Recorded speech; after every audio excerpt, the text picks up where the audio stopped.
Ai meu Deus, eu preciso saber o que é um processo. Você é um processo? Me fala, você é um processo? Não é. Ai caramba, o que é um processo? Eu não sei, eu não consegui pegar a aula. Você é um processo? Puta, também não é. Preciso saber. Cadê? Ali os caras gritando, deve ser processo. Ali é um processo? Vocês são processos? O que é um processo? Olha o processo aqui? Olha, isso deve ser um processo. Ah, eu preciso ver em casa. Quero saber o que é um processo. Mas antes de começar a falar sobre processos, vamos fazer uma pequena contextualização da nossa própria máquina. Nós sabemos que um computador precisa realizar tarefas a todo momento. Obviamente, esse é o trabalho dele, realizar tarefas. Senão, não teria motivo para termos ele. E que seriam essas tarefas? Seriam o navegador que você usa, o próprio sistema operacional, o jogo de paciência que você joga quando está entediado, a música que você provavelmente está ouvindo para relaxar e outras coisas. Mas o que é exatamente essas tarefas? Como que elas funcionam por dentro? E o que elas fazem realmente? Além de fazer o que elas foram feitas para fazer. Para começar, tarefas são chamadas processos. O que é um processo? Processo é nada mais, nada menos que um programa em execução. Então, o processo é quando você abre um programa. Mas qual é realmente a diferença? Só tem isso? Mas para não confundir, vamos dar um exemplo um pouco mais na vida real. Imagina que você está fazendo uma receita de Nescau. O que você precisa para fazer um Nescau? Você precisa de uma xícara, leite, quente ou frio, não o jogo, um achocolatado, no nosso caso um Nescau, e uma colher para misturar. Mas a receita, os passos para você fazer um Nescau, você pegar o leite, colocar na xícara, misturar com o achocolatado, não faz o Nescau em si, são apenas passos. Quem faz realmente são pessoas. Pessoas fazem Nescau. Com isso dito, podemos dizer que um programa é só um arquivo com as instruções armazenadas em disco, que é a nossa receita. Só tem os passos e o que você precisa. Um processo, por outro lado, ele, ao invés de ser a pessoa que está fazendo o Nescau, ele é como se fosse um terceiro que indica qual é o próximo passo a se fazer. Ele especifica qual é a próxima instrução a ser executada no nosso processo, no nosso programa. E, além disso, ele contém todos os recursos que você precisa para executar. Então, no nosso caso, ele tem, além da lista além da receita, ele também tem a nossa xícara, nosso leite, nossa colher e nosso chocolatado. Ele vai dando para a gente fazer. Como é que esse processo se organiza dentro da memória principal? Como que ele é organizado dentro dele? Bem, vamos supor que essa tarja azul clara é a nossa memória principal, é o espaço de memória onde está nosso processo. Dentro dela temos um espaço de texto. Esse espaço de texto é basicamente a nossa receita. São todas as instruções do processo, todos os passos para executá-lo. Além disso, tem o espaço de dados. Ele contém variáveis e outras informações que é geradas ao longo do processo. Também temos uma área de heap e de pilha, ou stack. A área de stack é basicamente uma pilha de execução, onde contém informações de funções, retornos e outros ponteiros importantes. Como, por exemplo, quando você faz uma chamada recursiva, ele precisa armazenar de onde ele vem, para onde ele vai, e todos os parâmetros que tem na função. Então ele vai se acumulando na pilha. E no outro lado temos um heap, que seriam informações dinâmicas, que são alocadas ao longo da execução, que não podem ser armazenadas na parte de dados. E é basicamente essa parte mais bruta da organização do processo. Mas, obviamente, o sistema operacional não poderia lidar com isso. É muito como posso dizer, primitivo. Parece muito trabalhoso falar para o sistema operacional caçar dentro do processo, as informações que ele precisa para poder fazer a execução correta. Então ele tem que ter alguma forma para organizar esses processos de uma forma mais simples e mais rápida de acessá-los e entender o que está acontecendo. Uma parte delas é o que nós chamamos de estados. Porque ao longo da vida do processo, desde a hora que ele é executado até a hora que ele, desde a hora que ele é aberto até a hora que ele termina, ele vai fazer inúmeras coisas, certo? E cada coisa que ele faz seria um estado. E cada estado indica o que ele está fazendo no momento. Mas vamos ser um pouco mais específicos daqui a pouco. Então, esses são os estados que um processo pode desempenhar. Temos 5 estados: novo, pronto, rodando, bloqueado e finalizado. Cada um deles indica uma parte importante da execução de um processo. Indo por ordem, o estado novo, que indica o momento que você abre um programa. Você vai lá e clica no programa para ser aberto. Quando você faz isso, você requisita o sistema operacional para que ele gere um processo, para poder ser executado no processador. O processo, é o nome. Esse processo de gerar um processo é atribuído ao estado novo. Ele está dizendo que o processo não está pronto para ser executado. Ele ainda está sendo gerado, colocando todas as instruções, memória e os dados básicos da execução. Quando ele termina de ser executado, de ser gerado, ele vai para o estado pronto, que ele está indicando ao sistema operacional que ele está preparado para ser executado. Qualquer momento que ele quiser, pode jogar no processador, ele vai rodar numa boa. O estado rodando é a execução propriamente dita. Ele está avisando ao sistema operacional que ele está sendo executado pelo processador nesse exato momento. E temos também o estado bloqueado. O estado bloqueado, ele indica que o processo não está sendo executado e ele está aguardando alguma informação, seja uma requisição de entrada e saída ou alguma interrupção, algum evento a ocorrer. Esse estado é importante porque ele avisa ao sistema operacional que ele não pode ser executado.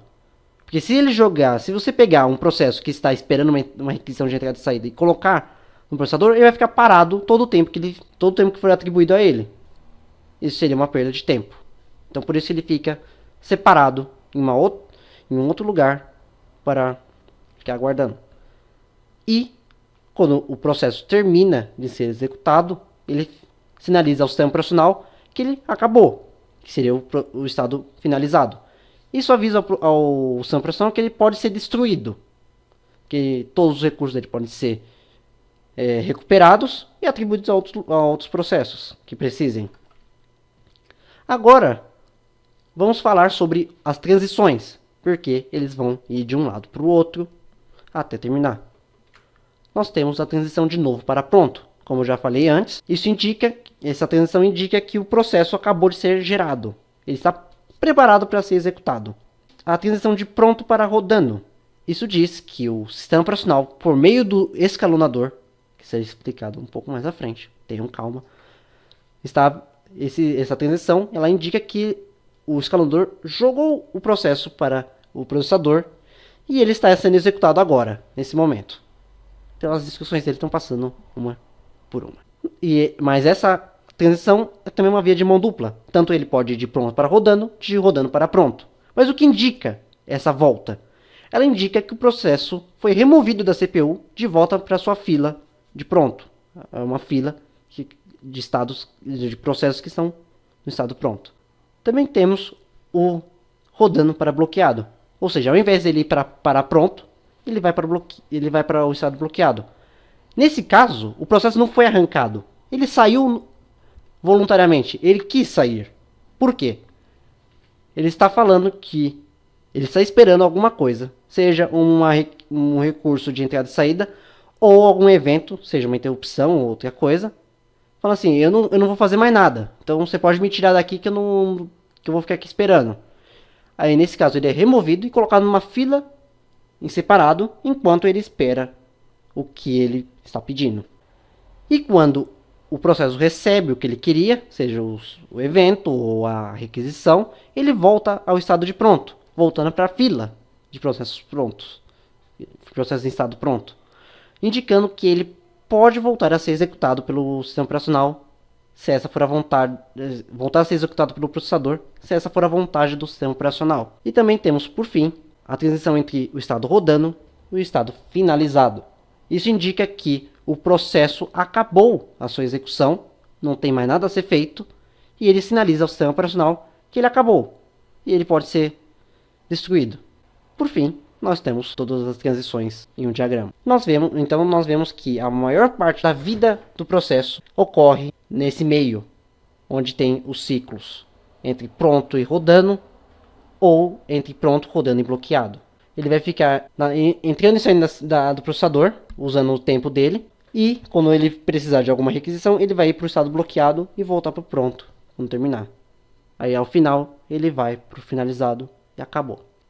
Bem, agora eu só disse, por enquanto, que o processo pode ter vários estados, mas isso não ajuda muita coisa pro sistema operacional. Tem outras informações que ele precisa saber, além do estado do processo. E aí que entra o bloco de controle de processo. O sistema operacional, ele precisa saber várias informações várias informações úteis do processo que ela não pode ficar procurando toda hora lá dentro dele. Então, esse bloco de controle de processo seria o RG, nosso processo. Dentro dele contém informações importantes, como o estado dele e outras coisas que vamos ver daqui a pouquinho. Ela armazena essas informações para que o sistema operacional não perca tempo. E ele vai conter essas informações, que vou explicar uma por uma para evitar que eu me repita. Temos o estado atual do processo. Nós temos o contador de programa, que indica qual é a próxima instrução a ser executada. Temos também os registradores da CPU. Por que eu vou guardar os registradores da CPU? Bem, quando o processo ela sai da CPU, quando ela vai do estado de rodando para pronto, ela precisa guardar o que ela está fazendo. Senão você vai perder tudo e vai ter que começar tudo do zero. Isso não seria inteligente. Então quando ela é arrancada do processador, ela precisa salvar tudo o que ela estava fazendo no momento. Ou seja, como se fosse tirar uma foto do processador com todos os dados em todos os registradores, para que quando ela volte ao processador, ela coloque de volta tudo do jeito que estava no momento que ela saiu. Também temos a informação de agendamento da CPU. Essas informações elas têm a ver com o escalonador, que avisa em que fila ela está, fila de pronto, fila de espera de entrada e saída. Isso será abordado com maior detalhe daqui a pouco. Temos também informação do gerenciamento de memória. Ela é importante, por quê? Ela fala aonde fica os espaços de memória do processo. Fala aonde estão as informações do processo.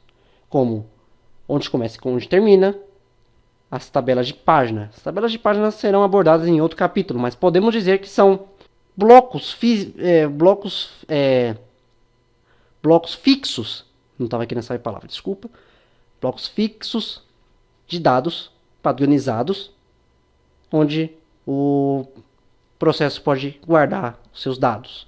São tamanhos fixos, são vários blocos que você vai guardando. Aí você precisa armazenar em uma tabela para saber para onde você vai, qual é a ordem. Nós temos informações contábeis, que são como as estatísticas do processo, como o tempo de uso da CPU, ou seja, quanto tempo ele está lá dentro na CPU. Fala assim, ele rodou por meio segundo. Ele entrou umas 5 vezes no processador e ficou meio segundo no total. Quanto tempo ele está rodando no tempo real, ou seja, no tempo do usuário. Ou seja, ele entrou meio segundo, mas ele está rodando a 5 segundos no total. Está 5 segundos no mundo real rodando. Tem também limite de tempo, que seria o tempo máximo que ela pode ficar na CPU. Também informações sobre o número do processo, que seria a identificação dele na lista de todos os processos. Também temos informações de entrada e saída. Essa parte é quando você abre arquivos de entrada e saída, dispositivos ou arquivos. Ele precisa ser linkados com o seu processo, para você saber onde eles estão. Como, por exemplo, quando você vai fazer um trabalho de estrutura de dados. que você tem que receber uma entrada, um arquivo de entrada. Esse arquivo de entrada vai ficar registrado em algum lugar, que seria essa informação de status da entrada e saída. Ou quando você precisa de fazer uma impressão, você manda fazer uma impressão. Ele precisa alocar o dispositivo de entrada e saída. Vamos imaginar que você possui a tarefa de arrumar a casa, o que inclui varrer o piso, lavar o quintal, limpar a mobília, aspirar o pó, enfim, as inúmeras tarefas que podem estar incluídas em arrumar a casa. Essa tarefa, sendo feita sozinho, ela é muito extensiva e pouco eficiente, porque você consegue agilizar o processo de arrumar a casa. E um jeito disso acontecer é você, sei lá, numa forma fictícia falando, você se dividiria em partes e cada parte sua ficaria encarregada de uma tarefa. Ou, no exemplo mais real, você poderia chamar pessoas que estivessem dispostas e que quisessem te ajudar em arrumar a casa. Assim, cada integrante, cada parte sua estaria encarregada de realizar uma tarefa paralela à outra, o que torna a tarefa principal, a maior, de arrumar a casa, muito mais rápido. Esse é o conceito das threads. Como a gente viu até agora, o modelo de processos ele indica que um processo é um programa rodando em uma única linha de execução. As threads, traduzindo, são linhas. Então, cada tarefa seria uma linha de execução, que engloba uma tarefa maior que seria arrumar a casa. Então, no nosso caso, cada participante que estivesse dentro da tarefa seria uma linha de execução, seria uma thread, pois cada um estaria encarregado de realizar essa tal tarefa que foi mandada. Um exemplo que a gente pode usar é quando inicia uma partida de um jogo, ele deve gerar o vídeo ao mesmo tempo que gera o áudio, a lógica e envia dados ao servidor. Cada uma dessas tarefas, dessas linhas de execução é uma thread. Então pense assim, você abrir um jogo e pense que se fosse um processo só, uma única linha de execução, você ia ter primeiro o vídeo, depois o áudio, depois a parte lógica, depois enviar os dados ao servidor, ou sei lá, em qualquer uma outra ordem. Mas ia ser um processo demorado, porque você ia ter que esperar cada parte terminar para conseguir ter o jogo pronto lá na sua tela. A ideia de threads é você fazer essas tarefas que são separadas e que são independentes ao mesmo tempo. E assim tudo acontece mais rápido. Em resumo, é isso. As threads são uma forma de um processo se dividir para realizar tarefas diferentes e independentes paralelamente, facilitando toda a execução dele. Mas lembre-se, threads fazem parte de um processo, não é uma outra coisa diferente de processo. Um processo, ele pode possuir uma única thread ou várias threads. Depende de como ele está sendo programado. Mas as threads vão cuidar da tarefa maior que o processo foi incumbido de fazer. Agora a gente vai usar um outro exemplo. Suponha que você acorda de manhã, vai tomar café, faz as suas coisas, se preparando para sair para a aula. E aí a última coisa que você precisa fazer é escovar os dentes. Feito isso, você vai sair e vai assistir a sua aula de sistemas operacionais maravilhosa. Mas, quando você vai sair para ir no banheiro, escovar os dentes, suponhamos que alguém, a sua mãe, aparece na frente assim, não, eu quero tomar banho, e vai lá, entra na frente e pronto. É triste, porque afinal você vai ter que ficar esperando isso se você quiser, esperando, sei lá, 5, 10 minutos para a pessoa sair do banheiro, enquanto a sua tarefa levaria, sei lá, 1 minuto, 2 minutos no máximo. O que podemos fazer para solucionar isso é você ter alguém que gerenciasse o uso do banheiro. A pessoa que gerenciaria o uso, quanto a pessoa que fosse usá-lo, teriam que saber o tempo. Porque quem está gerenciando precisa saber quanto tempo quem vai usar vai levar no banheiro, por exemplo. Se esse fosse o caso, teria, sei lá, um segurança na frente do banheiro e ia perguntar: quanto tempo você vai levar?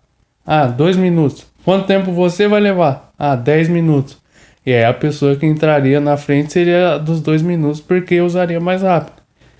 Assim você consegue escovar o dente, já que leva menos tempo, antes da pessoa, da sua mãe, entrar para tomar banho. Esse segurança seria o escalonador. É para isso que ele existe. Ele vai determinar a partir da fila de processos prontos qual vai utilizar a CPU baseado em critérios dependendo do algoritmo. No exemplo dado, o critério utilizado foi qual processo leva menos tempo, que foi o que a gente estava falando. Esses algoritmos vão ser vistos mais para frente em outro capítulo. Falando um pouco de teoria para explicar melhor, situar melhor a situação do escalonador, a CPU é o componente do computador que faz todas as operações lógicas, aritméticas, etc. Ou seja, ela está sempre ocupada realizando operações. Se ela fica ociosa por muito tempo, isso é prejudicial para o desempenho do computador. Então a ideia é que ela sempre fique ocupada, ela sempre tenha um processo, ela sempre esteja fazendo alguma coisa para que não prejudique o computador. Essa é a ideia, vem para a multiprogramação. O objetivo dela é fazer a CPU realizar a maior quantidade de tarefas a todo momento, o que maximiza a utilização do processador. Nesse caso de processos, a ideia é sempre colocar a CPU ocupada com algum processo. Combinado disso, existe a divisão de tempo entre processos. Ou seja, imagine que esse tempo que a gente fala é o quanto de atenção a CPU dá para algum processo. É quase um se vira nos 30. Você tem 30 segundos para fazer o que você quer fazer. Faz aí, vamos ver. Se você não for bom, vai embora. Se você não terminar, também sai daqui. Só que aí ele vai trocando para que o usuário sempre interaja com o programa que ele está rodando. Tanto o objetivo de dividir a CPU para vários processos quanto mantê-la ocupada, existe o escalonador, que foi o que foi falado. É ele escolher um processo dos que estão prontos para usar a CPU, para que um deles seja executado na CPU. E aí para isso a gente tem as filas de escalonamento. Sempre que um processo entra no sistema, ele é colocado na fila de processo, que é a Job Queue. Quando ele está pronto, ele vai para a fila de prontos, a Ready Queue. As filas normalmente são listas ligadas, uma estrutura de dados provavelmente você já deve conhecer, com ponteiros para o primeiro e para o último BCP, que é o que a gente falou, o bloco de controle de processo, ou PCB, Process Control Block, que é o que contém as informações do processo, todos os arquivos, enfim. Sendo que cada BCP possui um ponteiro para o próximo da fila. Então a gente, da imagem aqui, a gente pode ver que na fila de prontos, a primeira ali em cima, a cabeça da fila aponta para o primeiro. Ela sempre vai apontar para o primeiro da fila, que ali é o processo 7. O processo 7 aponta para o próximo, que é o processo 2. E a cauda, né, da fila seria o processo 2, que é o último processo esperando. E o processo 2 não aponta para ninguém, porque ele é o último. Nas outras duas filas, a gente tem filas de fita magnética, a unidade 0 e a unidade 1, e elas estão vazias. Ou seja, nenhum processo está esperando usá-las. Depois disso, a gente tem fila de processos esperando o disco, processo 3, 14 e 6, onde 3 é o primeiro e 6 é o último processo. E finalizando ali embaixo, o processo 5 é o que está esperando o terminal, ele é o único da fila, então ele é tanto a cabeça quanto a cauda da fila e não aponta para ninguém. Quando o processo está alocado para a CPU, ele é executado durante o tempo e em algum momento ele pode encerrar ou ser interrompido ou esperar que o evento termine, como uma requisição de entrada e saída. E um exemplo disso é justamente a fila da fita magnética do disco que a gente viu na imagem. Quando esses dispositivos, tanto o disco quanto a fita, estão atendendo um outro processo nesse momento, os processos que precisam deles ficam numa fila esperando. Assim que o dispositivo terminar de ser usado, ele vai chamar o primeiro da fila e assim ele vai. E a gente tem as filas, o diagrama de escalonamento, que é a representação de como o escalonamento funciona. Imagine que um processo é criado e ele está pronto, ou seja, ele foi ali para a fila de processos prontos. Quando ele está na fila, ele pode ser executado ou dispensado. Assim que ele é alocado na CPU e executa, vários eventos podem ocorrer. Um processo pode requisitar algo de um dispositivo de entrada e saída e ser colocado na fila dele, que é os exemplos que a gente viu. Então imagina, o processo está ali na CPU, faz uma requisição, ele sai da CPU e vai para alguma daquelas filas de dispositivos, e aí o dispositivo atende ele volta para a fila de prontos. Ele pode criar um filho, um subprocesso, e esperar que ele termine. Então ele pode sair da CPU, espera o filho dele terminar, primeiro ele cria, né? Depois espera o filho dele terminar a execução, que aí ele volta a ser executado. Ele pode ser removido da CPU também. por alguma interrupção e voltar para a fila de prontos. Então ele simplesmente estava lá, mas uma interrupção ocorreu, ele teve que esperar a interrupção terminar e aí ele volta para a fila. Ou ele sai voluntariamente indicando que ele terminou. Mas também ele pode ser um processo muito grande, que leve muito tempo, e aí a CPU não tem todo esse tempo para ele. Então ele tem que sair, voltar para a fila de prontos e aí esperar de novo que ele seja executado. E para abrir um parênteses, para ficar explicado, o grau de multiprogramação é definido pela quantidade de processos que estão dentro da memória. Então, quanto mais processos você tem na memória, maior é o grau de multiprogramação. Agora vamos imaginar o seguinte exemplo. Imagine que você está ocupado fazendo seu trabalho de sistemas operacionais e que alguém lhe pede para fazer compras. Nesse mundo hipotético, imagine que quando você para de fazer alguma coisa para fazer outra, tudo magicamente volta ao estado original dela. Ou seja, seus materiais voltam para a mochila, os livros que você estava usando como consulta para o seu trabalho voltam para a prateleira, seu computador desliga, tudo volta ao seu lugar. Quando você termina de fazer o que você estava fazendo, essa nova tarefa, e você volta, você percebe que, já que tudo voltou ao estado original dela, o seu trabalho acabou indo para o espaço. Sumiu. Você fica preocupado porque a sua nota que você precisava para não ficar de recuperação simplesmente não existe mais. E você vai ficar de recuperação. Nessa analogia, nós podemos falar que o computador funciona da mesma forma. Ele precisa realizar tarefas uma em cima da outra, uma atrás da outra, e elas são organizadas a partir de interrupções. O processador vai, tira o processo que está sendo executado no momento e executa uma rotina do kernel para poder atender essa interrupção. Quando essa interrupção ocorre, é preciso que todo o contexto atual, tudo que o processador estava fazendo, seja salvo para depois ser restaurado. Como se fosse bater uma foto do processador, de tudo que estava lá, os registradores, o program counter e outros dispositivos importantes que contêm alguma informação útil para continuar a execução mais tarde. Mas onde salvaríamos essas informações do processo que estava rodando? Se você lembra da minha parte anterior, você vai lembrar que podemos usar o PCP, que já tem espaços dedicados a isso, como os registradores da CPU, o estado do processo e outros. É lá onde nós vamos pegar nossa foto do processador e colocar no BCP do processo que acabou de ser arrancado. Aí mais tarde, quando o kernel termina de fazer quando o processador termina de tratar a sua interrupção, ou seja, o processo que foi chamado para colocar lá, ele sai, o kernel vai lá, pega o seu processo, olha a foto do processador e monta de novo o processador da forma que estava antes de você ser arrancado. Assim, quando você voltar a ser executado no processador, tudo ocorre como se nada tivesse acontecido. Mas essa troca de contexto, que é o nome que nós damos a esse processo, tem um pequeno problema. Ela é puro overhead, ou seja, ela é trabalho inútil. Trabalho que poderia estar sendo usado para continuar o processo continuar a execução do seu processo. Mas não, você está trocando. E isso não vai ajudar em nenhum dos dois processos envolvidos, obviamente. Então, a velocidade dessa troca tem que ser muito rápida, para não perder muita eficiência.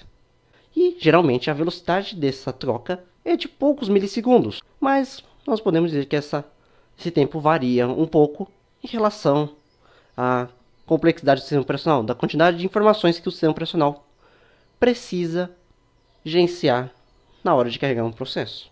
Continuando, nós vamos falar sobre as operações que processos podem realizar. Nós sabemos que processos podem executar concorrentemente, ou seja, um atrás do outro.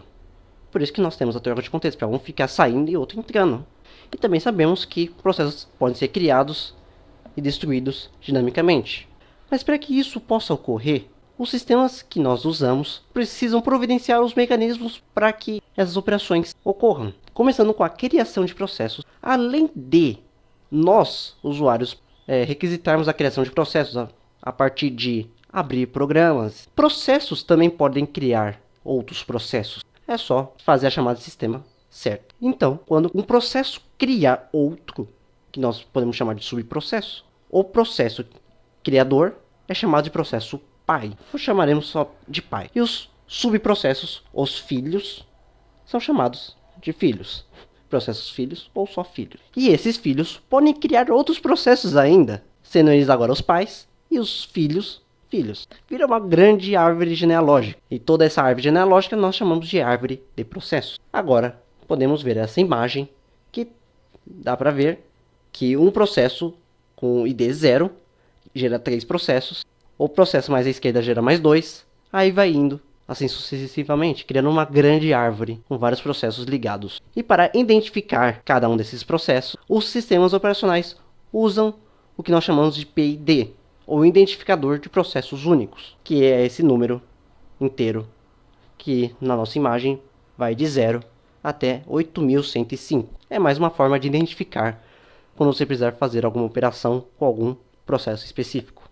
Agora, com relação à criação desses pais e filhos, o processo vai precisar de recursos para fazer a sua tarefa. Todo processo precisa, então um processo filho também vai. Quando esse filho é criado, ele pode conseguir os seus recursos de duas formas. Ou diretamente do sistema operacional, com um processo qualquer, ou apenas do pai. Ou seja, o pai doa alguns dos recursos para o filho. Isso evita que o processo filho gere muito overload no sistema, ou seja, gaste muitos recursos. E além disso, é uma vantagem, pois o pai pode compartilhar informações para os filhos.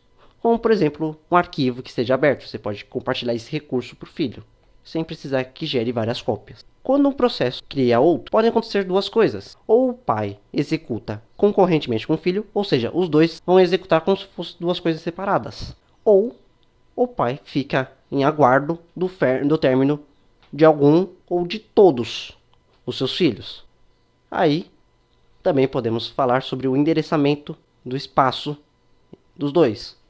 O filho pode ser uma duplicata do pai, ou seja, ele pode fazer a mesma coisa. Ele tem os mesmos dados, a mesma receita, tudo igualzinho. É um clone, basicamente.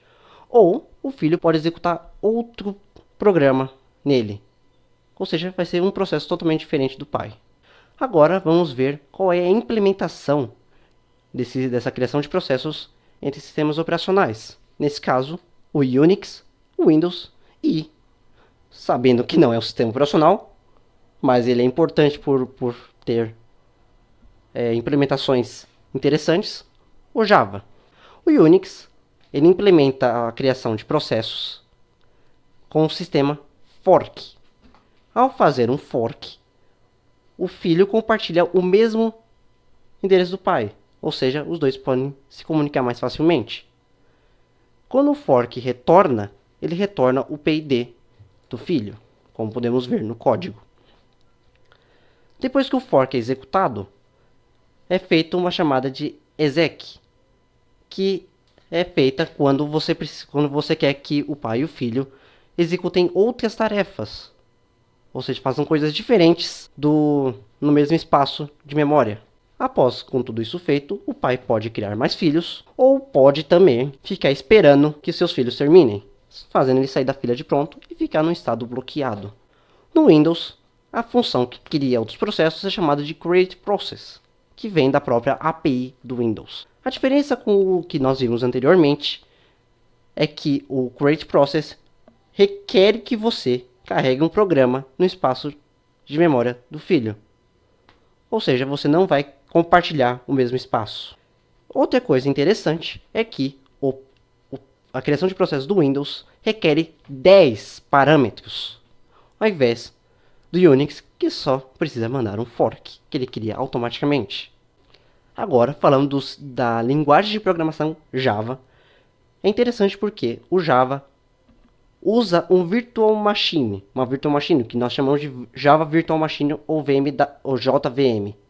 Para a criação de processos, é usada a classe Process Builder. Quando você usa o método start, é te dado uma instância do objeto process que você está criando. Mas o interessante é que para cada processo que existe rodando no Java, é criada uma virtual machine diferente. Então, nesse caso, o processo é totalmente independente do seu criador. Mas eles podem se comunicar usando outras classes, como o input stream e output stream. Agora, quando um processo termina de fazer o que ele foi feito para fazer, ele pede ao sistema operacional para ser destruído pelo sistema exit, pelo método exit. Como nós vimos anteriormente, seria o equivalente a você mudar para o estado de finalizado. Só que agora estamos vendo como isso é feito. Depois que ele emite esse exit, todos os seus recursos como memória, arquivos, buffers, são todos desalocados pelo sistema operacional para que depois fiquem disponíveis para outros processos. Mas um processo pode terminar de várias formas. Não precisa ser especificamente ele que fale que terminou. Por exemplo, um pai pode mandar o filho ser destruído. O que precisa é só do PID. Há vários motivos que você possa ter para encerrar um filho. Por exemplo, o processo filho excedeu o uso de todos os seus recursos que foram alocados. Não todos, alguns, perdão. Pode ser que a tarefa do filho não seja mais necessária. Pode ser que ele não excedeu, ele não gastou mais, não estourou o cartão de crédito. Ele só não é mais útil. Ou o processo pai está terminando, ou seja, ele já encerrou a execução dele, e o sistema operacional não permite, ou seja, pelas regras do sistema operacional, ele não permite que o filho continue executando se o seu pai não está mais. Alguns sistemas não permitem que seus filhos continuem, por isso que eles são forçados a serem encerrados. Mas lembra da árvore de execução que nós estávamos falando antes? Então, imagine que o processo pai lá no começo encerra e o sistema operacional não permite que os filhos continuem executando. Isso vai fazer que todos eles, nível a nível, sejam encerrados, o que é chamado de terminação em cascata. Isso evita também que processos filhos que precisam do pai para executar fiquem lá inertes, mantendo recursos travados por nada. Bom, agora vamos falar de comunicação entre processos. Alguns processos eles podem necessitar de informações que só outro processo pode possuir. Por exemplo, tem algum processo que ele precisa do horário do sistema. Só que essa parte do horário do sistema é um outro processo que cuida. Então é um processo que depende de outro. A gente chama de um processo dependente se o funcionamento do processo não depende ou não afeta outro processo para que realize sua função. Se ele não faz isso, a gente considera esse processo como cooperativo. Os processos cooperativos eles precisam trocar dados, afinal eles dependem uns dos outros, então eles precisam realizar essa troca. E tem alguns motivos para que esses processos cooperem, como a troca de informação, otimização computacional, computação paralela, que é um negócio que vai ser estudado ainda, modularização e conveniência. Para a troca de informações, é porque uma certa informação ela pode ser passada por vários processos. Então você tem ali a representação ali do forninho, como sendo cada processo diferente, e eles precisam de uma mesma informação, que é o pergaminho que está ali. Então, esse é um dos motivos pelo qual você tem que trocar informações. Otimização computacional, no nosso exemplo ali, tem um forno e ele precisa ser dividido em pequenas partes, em outros processos, o que aumenta a velocidade quando eles são executados em paralelo. Então é parecido com a ideia de threads que a gente viu há um tempo. A modularização, que é a divisão das funções de um sistema em vários processos, ou threads. Como exemplo, o kernel do sistema operacional, ele é isso, ele é dividido em funções, as funções dele são divididas em vários processos. E por conveniência, porque o usuário precisa realizar tarefas em paralelo, não é nem que ele pode, como está escrito, ele precisa. Porque se ele for fazer uma tarefa só sequencial, quer dizer, várias tarefas sequencialmente, isso não torna nada eficaz o uso do computador. Por exemplo, editar um texto enquanto você imprime outro. E para isso, os processos precisam se comunicar para todo esse esquema. E a gente tem dois modelos, a memória compartilhada e a passagem de mensagens. Na memória compartilhada, existe um espaço de memória comum para que os processos cooperem. Mas como que um espaço de memória ele é acessado por mais de um processo? E de quem é essa memória? A gente pode responder simplesmente com a gambiarra. O sistema operacional ele evita ao máximo que a memória de um processo seja acessada ou invadida por outro. Que é um negócio que é essencial. Você não pode invadir a área de outro. Você tem que esperar a sua parte. Porque isso Pensa no espaço de memória de um processo como a sua propriedade. Ninguém quer que outra pessoa invada a sua propriedade, né? A sua casa. Você tem lá a sua casa, você não quer que ninguém invada a sua casa. Agora, se ela é sua, então você pode escolher quem entra nela, contanto que não seja invadindo, porque se essa pessoa está invadindo é porque você não escolheu ela. A lógica é, se o espaço de memória é seu, então você decide quem acessa ou modifica aquele espaço. Então, para compartilhar um espaço de memória, 2 ou mais processos devem concordar em remover a restrição de acesso entre eles. Seria mais ou menos um contrato, então. Voltando ali rapidinho, é um contrato.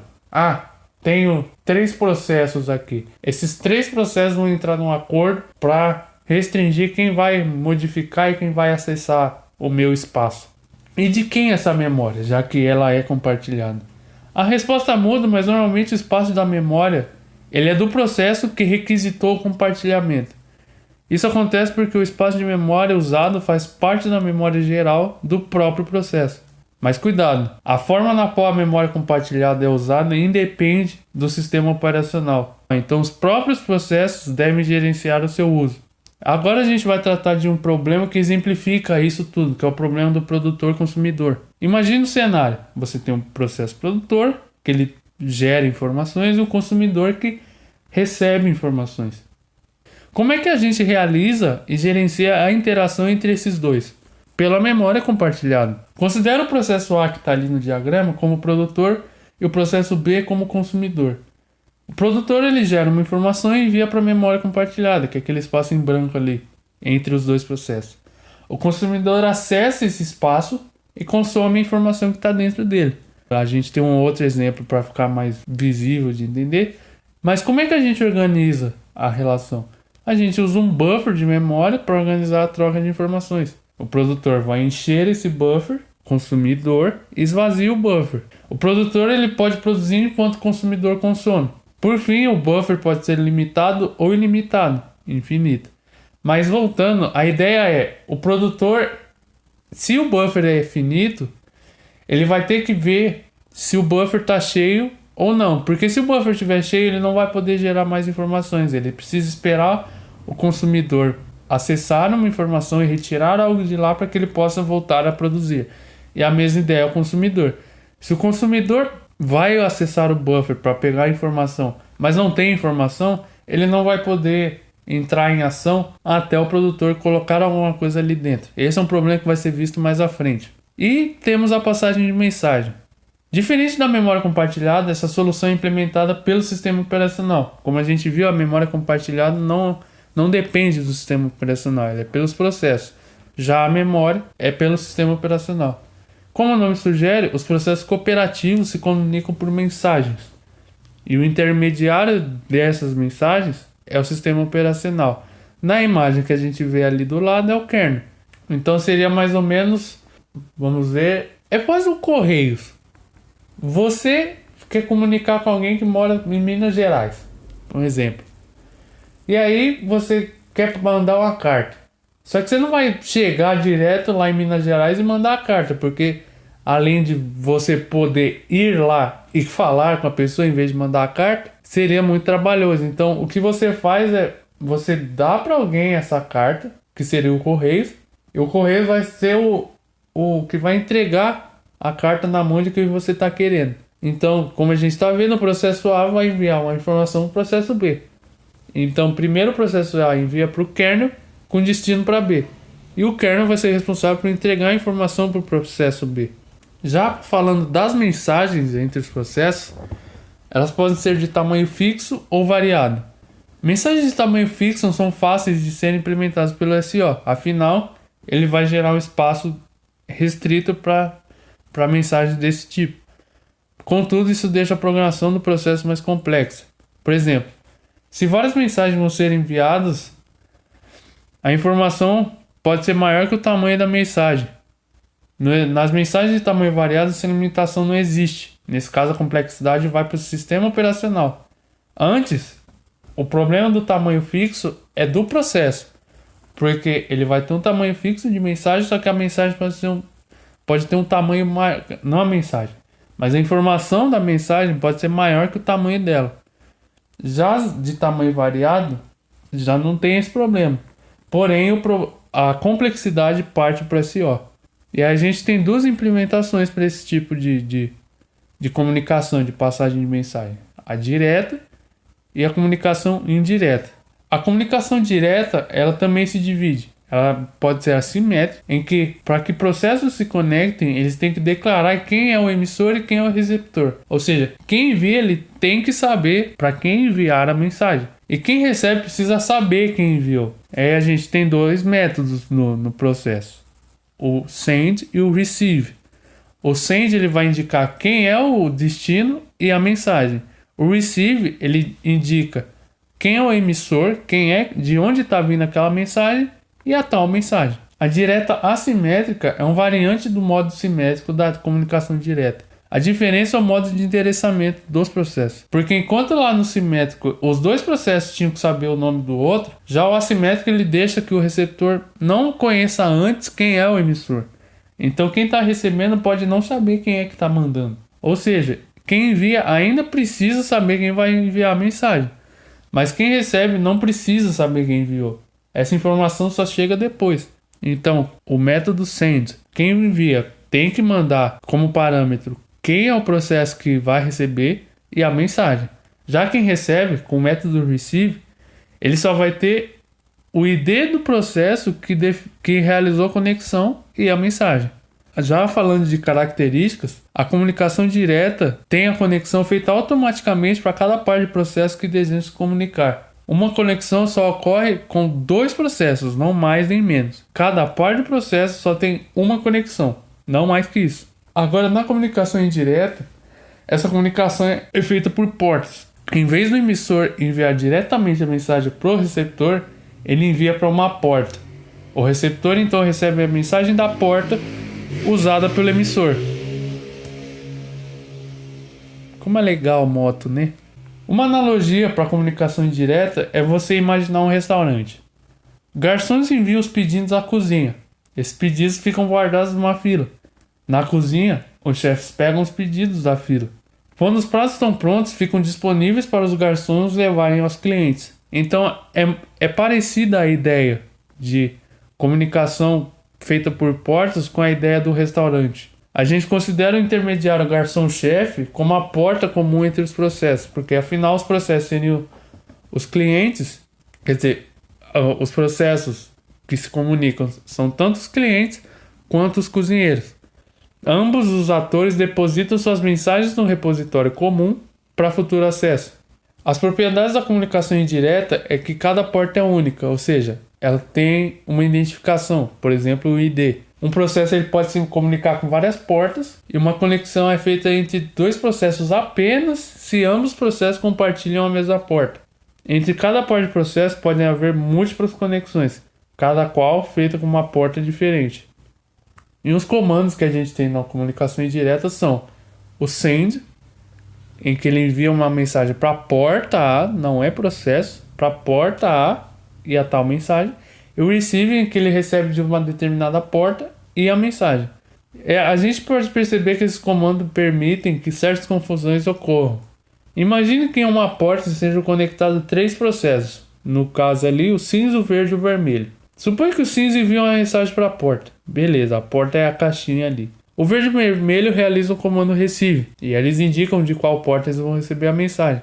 Qual processo vai receber a mensagem? Como diria grande Casagrande, eu não sei, meu. Eu não sei, meu. Eu não sei. Tem três soluções para esse problema.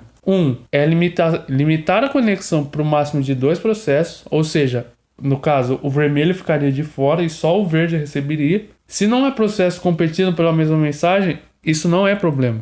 A segunda solução é permitir que só um processo realize o comando receive ao mesmo tempo. No caso, o verde e o vermelho iam fazer o comando receive. Mas se você faz isso, só o verde vai fazer o receive, o vermelho fica impedido e aí ele recebe a mensagem. Isso elimina problemas de concorrência.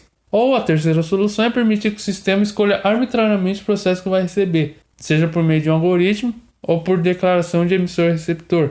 Então, no caso ali, o Windows foi lá e escolheu que o processo verde ia receber. Coitado do vermelho, ele não conseguiu nada. Falando das portas da comunicação indireta. Uma porta ela pertence ou a um processo ou a um sistema operacional.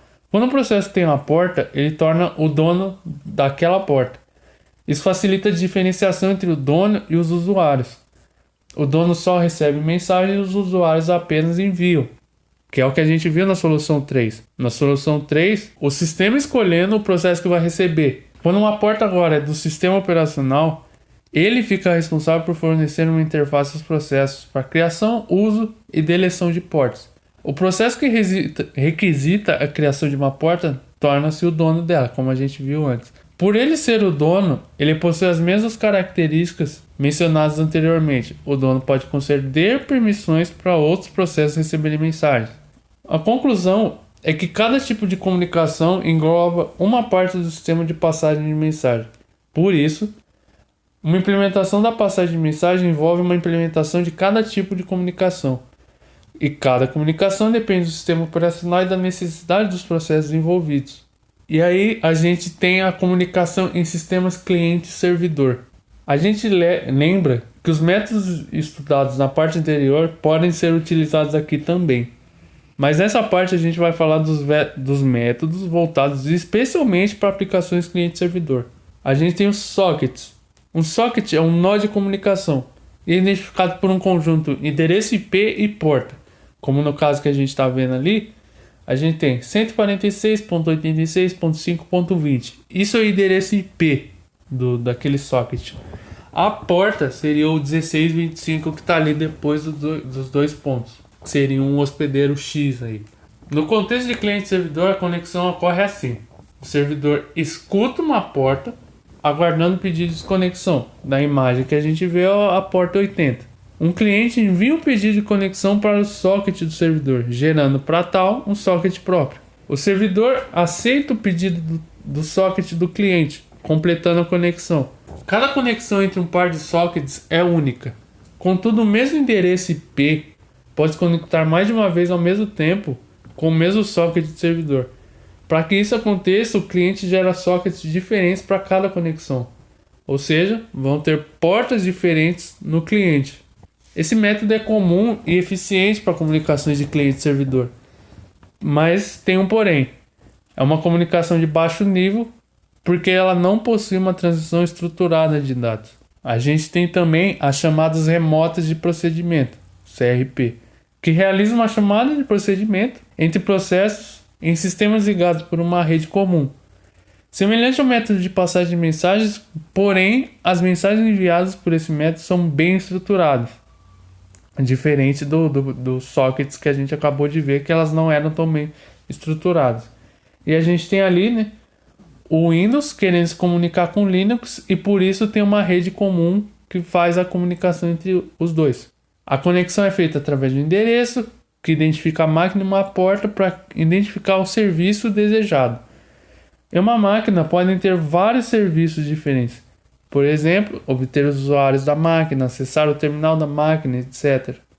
Bom, a gente espera que vocês tenham gostado da aula, que vocês não tenham achado tão cansativa nem tão brincadeira assim. A gente brinca porque é um jeito de fazer manter a atenção, mas eu espero que pelo menos a ideia de cada assunto tenha sido pega, tenha entendido claramente. E é isso, obrigado e tchau.